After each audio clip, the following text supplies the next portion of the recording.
Hi, I'm Jack, and today I'll be talking about closed-loop data-enabled predictive control. So let me begin with a quick summary so that you can decide whether or not you want to watch this talk or perhaps go and get a snack or something instead.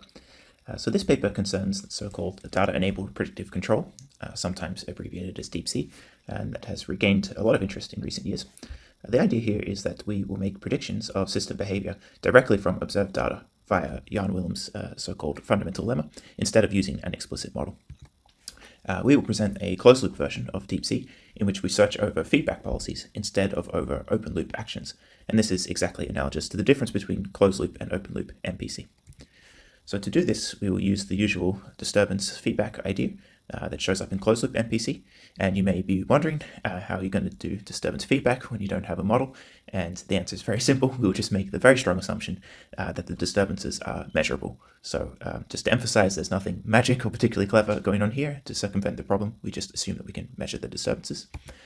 So then the main contribution of the paper is a convex formulation of the minimax robust predictive control problem, where we're minimizing with respect to feedback policies and maximizing with respect to disturbances, assuming that the disturbances are contained in a known convex set. Okay, so let's spell out the problem formulation precisely. We'll assume that the true system that we're interested in controlling evolves according to this generic dynamical system here, where X denotes the state, U denotes the control input, and W denotes any disturbances to the system. Then our goal will be to track some reference signal, that is some desired output that we will denote as R, with minimal control effort. So more precisely, we want to minimize a cost function with two terms. One penalizes the tracking error between the actual output Y and the reference signal R via this function CR, and the other term penalizes the use of control via this function CU, and these functions will typically be norms or weighted square norms or something. And we want to minimize this cost subject to the constraint that the inputs and the outputs lie in these convex sets at all times. So in the DeepC setting, we don't actually know the system, but we do assume that we have access to measured data from the system, and I'll denote this data as D. Notice that in addition to measured inputs UD and outputs YD, we'll also assume, as I said before, that we have been able to measure the disturbance WD as well. Now, of course, this is a very strong assumption, and it's not satisfied in most control applications. However, it is the assumption that was made in a recent DeepC work by Huang and others that concerned the suppression of low-frequency oscillations in power systems. So there are certainly some applications where it's justified. Another example might be control of wind turbines, where the wind turbines are fitted with wind speed sensors, so you can measure the disturbances. So a natural question might be, why would you want to use the DeepC framework? And to justify that, it's necessary to first introduce an additional and slightly vague assumption, and that is, we assume that for the purpose of this control task, the behavior of our true system can be approximated sufficiently accurately with a linear time invariant model. Another way of saying this might be that the true system is only weakly nonlinear. Now, the reason for this assumption is that Willemslemma, which is the basis of DeepC, only applies to linear systems. However, if the system was actually linear, then because we've assumed that we can measure the disturbances, we could just run subspace ID or something on our measured dataset D and perfectly recover the true system, and then you would just do regular linear MPC. So you see that the system needs to kind of be in this sweet spot where it needs to be linear enough that we can justify the use of Willem's lemma, but not too linear, otherwise you may as well just do linear system identification. So to answer the question, when or why would you want to consider the DeepC method proposed in this paper, I would say that you'd want to consider it when you have a nonlinear system that you believe can be modeled as a linear system, but you don't want to have to commit to a specific model order. For instance, you may want to let the reference signal dictate which modes of the system are most important or most relevant to the task at that particular point in time. So I've mentioned Willem's lemma a couple of times now, and as it is the basis for DeepC, I'd better state it precisely. So suppose that you have an input-output trajectory of length n, denoted here in orange, of some deterministic linear system. Then another sequence of vectors of length t, denoted here in red, is also a trajectory of the same linear system, if and only if there exists some vector g such that this equality here holds, where these calligraphic h's denote these block-Hankel matrices formed by the sequences of inputs and outputs, as shown here explicitly for U. The one for Y is defined analogously. Now, for the only if condition of the lemma to hold, it must also be the case that this block-Hankel matrix formed from the inputs u is of full row rank. Now, due to time constraints, I can't go into too many more details, but it's quite easy to see the if direction of the lemma. So specifically, if we look here at the columns, then we see that they themselves are valid trajectories of length t of the system.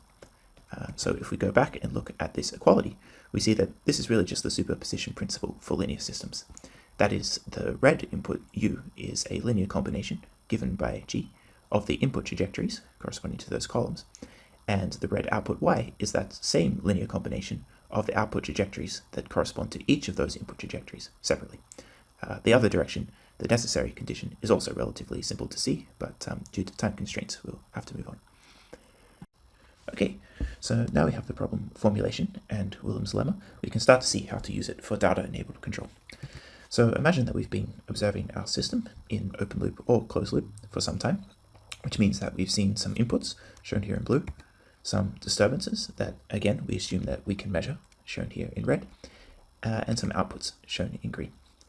And so now we're at time t, and we want to design some future control inputs to influence the behavior of the system over the next f for future time steps. Of course, to make these predictions about the future system behavior, we'll use Willemslemma. Notice, however, that now we have disturbances w, so to apply Willemslemma, we'll treat the disturbances as inputs to the system. So the first thing that we need to take care of are the initial conditions. We need to make sure that the future trajectory we design starts from the correct initial conditions, given the observations we've seen so far. So to ensure this, we'll look at the past p observations, where p must be at least as long as the lag of the system. That is, the number of past inputs and outputs required to uniquely determine the state of the system at time t. So we'll take that equality in the top right from Willemslemma, and we'll first make sure that the first part of the trajectory that we designed matches our past p observations. So we first form the Hankel matrices with p block rows using our offline dataset that we know, D, and we'll set the first part of our trajectory to be these past p observations that are known to us at time t. And of course, by Willemslemma, we will require that there be some vector g such that the equality holds. Okay, so now we turn our attention to the future behavior of the system that we want to design. So we form the Hankel matrices with now f block rows, and again, we can do this using our known offline dataset D. And we know that by Willemslemma, whatever future system behavior we have, it must satisfy this linear equality. So now the future f inputs are up to us to choose, of course, so they, along with the vector g, are decision variables. The future disturbances are unknown to us at time t, and of course we cannot choose these disturbances. So in order to make any kind of reasonable prediction about the future system behavior, we need to constrain the possible disturbances that might show up. So we make the assumption that the disturbances that we could get belong to a known bounded convex set, calligraphic W. So in the cartoon above, this set of possible future disturbances is represented by this red region. Any possible disturbance could show up as long as it is contained in this region. Now, finally, we have the future output of the system. Because we have some uncertainty in the future disturbances, we will also have some uncertainty in the future outputs, and this is represented by the green region above, which contains all the possible system outputs that we might see. So now that we have a data-enabled way to predict future behavior of the system, we could form a robust open-loop trajectory optimization problem as follows. I say robust because we would try to minimize our reference tracking cost function subject to the worst-case disturbances, where the minimization is with respect to an open-loop sequence of future actions. Of course, in this optimization, we also need to respect the constraints, not only on the inputs and the outputs, but also on the disturbances, otherwise the maximization might be trivial. And we also have the equality constraints from Willemslemma that we derived on the previous slide. Now, a drawback of this search over an open-loop sequence of actions is that it doesn't take into account the fact that we will have more information when we make our future decisions. So instead of searching over sequences of inputs, we can search for feedback policies that will take into account this future information when it becomes available. So just to emphasize, this is exactly analogous to the difference between open loop and closed loop MPC. So the idea here is, of course, nothing new.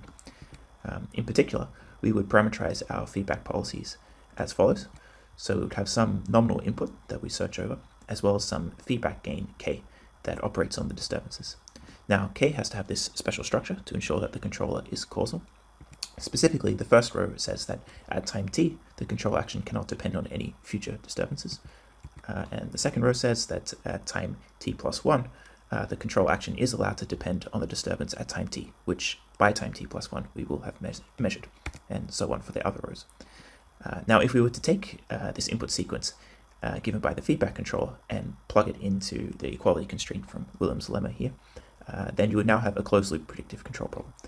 The only slightly tricky part is that you would have this bilinear coupling between the feedback gain k and the disturbances. So the main contribution of the paper is really to resolve this and provide a convex reformulation of the problem. Now, unfortunately, due to the time constraints, I won't go into any details here, but I'm happy to elaborate a bit during the question time. So now I'll very quickly go through a brief numerical illustration.